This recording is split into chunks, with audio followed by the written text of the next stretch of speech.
Okay, I use the adding machine tape method to mark the spacing of my border.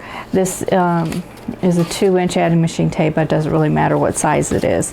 And I cut it the length of the border from inner corner to inner corner, and then just folded it in half and just kept folding it in half until I got to a size that I felt was reasonable for the design that I want to put in. And then I marked these vertical lines here. Now my next step is to find another arc of some sort. I tried my round templates, which didn't give me the size that I wanted, but this little 6-inch curved arc ruler worked for me. So this is again once again just a guide, and I put this down and just used a piece of kids chalk and just marked my design and just kept flipping it and just adjusted it as I need to get the curve that I want. Now my I do have a swirls ruler that works for bigger borders that I use when I'm doing a feather swag. It just was a little bit too big for this. So one thing you may notice when I get to the other end is that this curves in towards the body of the quilt, the one on the end. Now on the other side it curves out. That's because there's an even number of spaces.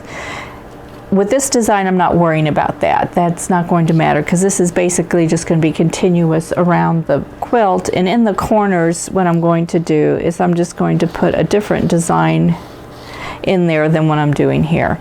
So I really don't care that that's doing that. What I would need to fix this would be an odd number of spaces. But this is going to give me the design that I want.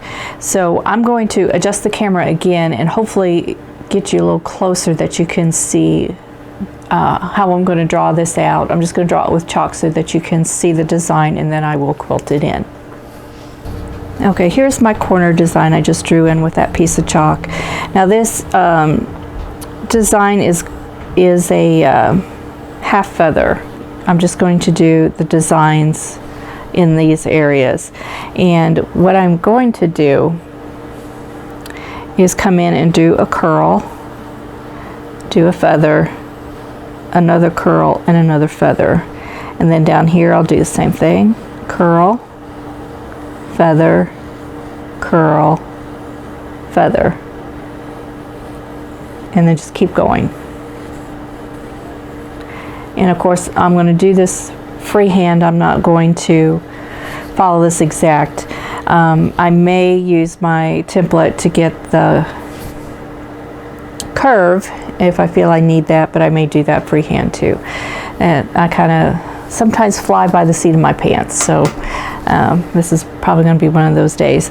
Now I have switched the thread. It's in a teal color. It matches this blue pretty close because I don't want this to be standing out as much as the other designs. So I will get the machine over here and get this started. I'm going to be doing a voiceover on this section of the video because my battery went out on my microphone and I wasn't aware of it. So the first thing I did on this section was to quilt in the spine, and I just did that freehand, but I followed the chalked in section there. I just didn't use the ruler.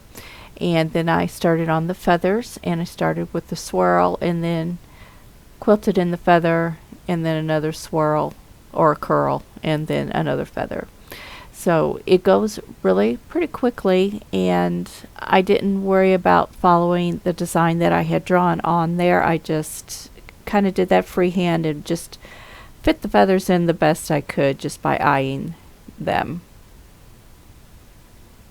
Now here's a area of the feather that is completed, and you can see that there the thread is a little bit lighter in color than the fabric is, so it shows, but it's not overpowering, which I wanted for this quilt. I did not want that particular feather to be the showcase of the quilt. That's just a little accent area. but the lighter color thread does help it show up a little bit better. And those chalk marks will just brush off. Now this little 1-inch inner border is a bright orange color, and so I've changed thread, and this is 100% cotton thread by Signature, and the color is melon, and it is a light orange. So there's a little bit of contrast between the fabric and the thread, and I think it shows the design really well without being a huge contrast between the thread color and the fabric color. Now I'm using stitch regulated mode. This one is pretty easy to do with manual, but I was just in stitch regulated, so I just left it there. And it went pretty fast, and it's just swirls, just alternating swirls all the way across the border there. Now in this area you can see that extra light that I've added to my machine. This is one that is made for domestic sewing machines, and it is magnetic. And the only part on my machine that is magnetic, that will take something that is magnetic, is the light bar. So that snapped on really easily to the end of the light bar, and the arm of the light is very flexible, so I can adjust that to wherever I want. Now here you can see both of the borders. You can see a little bit of how that thread contrasts just a little bit, and you can see how I took that corner there in the blue border. So that turned out really well, I think. Now this is one of the setting corners of the body of the quilt, and I've switched threads again, and this is Seafoam. It's 100% cotton by Signature. It's a 40 weight thread, and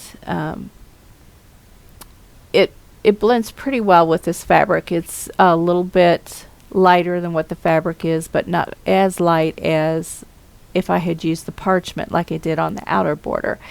Now this may have worked well in the outer border too, but I felt it was just a little bit off. The color was a little bit too gray for the fabric, so I decided to just go with the parchment there, and I think it'll look fine. Now this is one of the setting triangles, and I start off by doing the filigree design, which is that little curved design with a curl on the end, and I am following the design that is drawn in there, but I'm not being concerned about being exactly on that line.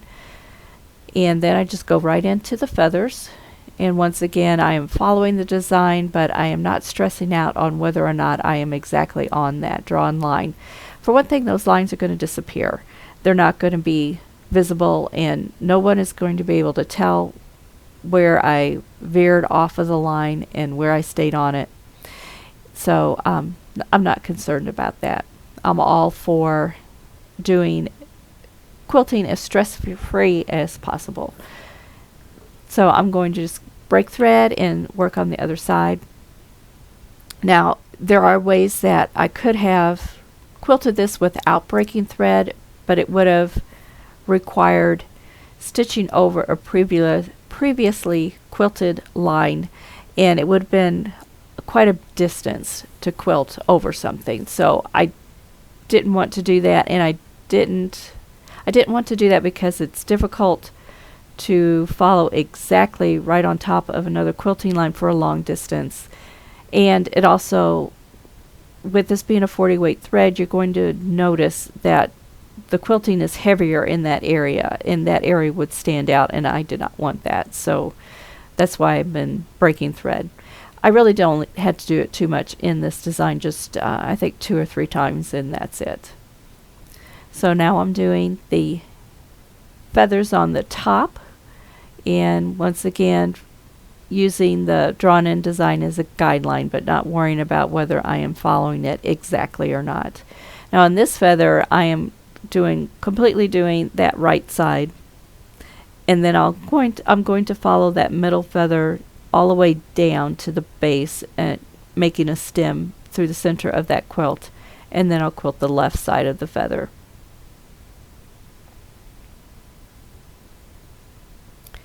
And that if you like to alternate quilting the feather on one side and then the other and just going back and forth, if that works well for you,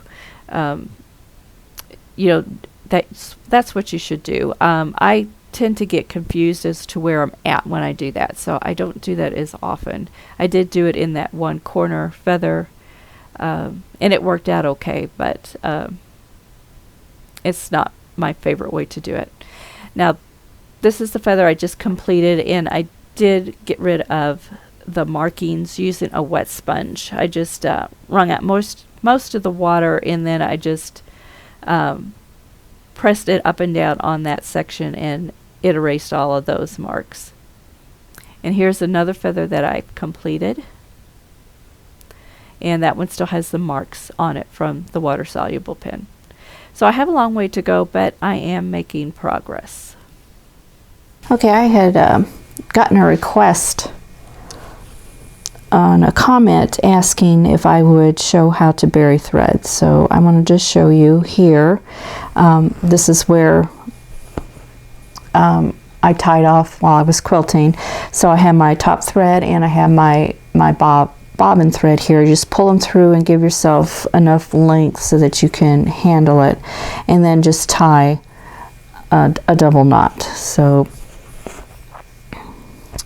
just hand tie that twice and tie that right down next to the fabric.